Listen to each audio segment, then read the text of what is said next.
বঙ্গোপসাগরে সৃষ্ট নিম্নচাপটি লঘুচাপে রূপ নিয়েছে এবং এটি আরও দ্রুত ঘনীভূত হতে পারে। এ সময় প্রবল ঝড়ো হাওয়া বয়ে যাওয়ার সংখ্যায় দেশের 4টি সমুদ্র বন্দরকে 3 নম্বর সতর্ক সংকেত দেখাতে বলেছে আবহাওয়া অধিদপ্তর।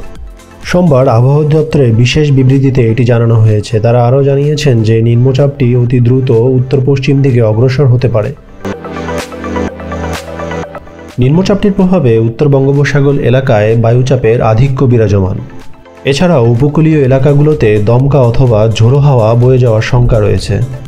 বিবৃতিতে আরও বলা হয়েছিল, নিম্নচাপটি চট্টগ্রাম উপকূল থেকে 700 কিলোমিটার দক্ষিণ পশ্চিমে এবং মংলা থেকে 670 কিলোমিটার দক্ষিণ পশ্চিমে অবস্থান করছিল।